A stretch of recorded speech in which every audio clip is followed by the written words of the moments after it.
வணக்கம். இது XL 6 Maruti Suzuki BS6 car. இந்த காருக்கு நம்ம சிஎன்ஜி கன்வர்ஷன் பண்ணியிருக்கோம். இந்த காருக்கு சிஎன்ஜி கன்வர்ஷன் பண்ண பிறகு பெட்ரோல்ல வந்து ஸ்மூத்தா இருக்கும். சிஎன்ஜி கேஸ்ல வந்து அடைச்சு அடைச்சு ஓடும் அப்படின்னு சொல்லுவாங்க. இன்ஜின் லைட் எரியும்னு சொல்லுவாங்க. நாம அந்த ப்ராப்ளம்ஸ்லாம் இல்லாம பெட்ரோல்ல எப்படி இருக்கோ அதே மாரியே சேம் ஸ்மூத்தா சிஎன்ஜிலயும் கன்வர்ஷன் பண்ணி குடுத்துருக்கோம். சம்டைம்ஸ்ல பெட்ரோல்ல ஓடுதா, சிஎன்ஜில ஓடுதான்னு டிஃபரன்ஸே தெரியாத அளவுக்கு இருக்கும். இந்த காரு லோக்கல்ல 22 கிலோமீட்டர் வரைக்கும் மைலேஜ் தருது. லாங்ல 24லேருந்து 27 கிலோமீட்டர் சிஎன்ஜி கேஸ்ல 1 கேஜிக்கு மைலேஜ் தருது.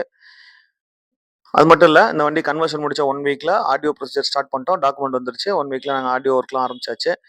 இதே மாரி உங்க காருக்கு சிஎன்ஜி கேஸ் கன்வர்ஷன் பண்ணணும் அப்படின்னு உங்களுக்கு ஐடியா இருந்துச்சுன்னா, நீங்க திருச்சிய சுத்தி இருந்தீங்கன்னா, எங்கள கான்டாக்ட் பண்ணுங்க. எங்க கடை பேர் வந்து sun gas and automobiles, Trichy.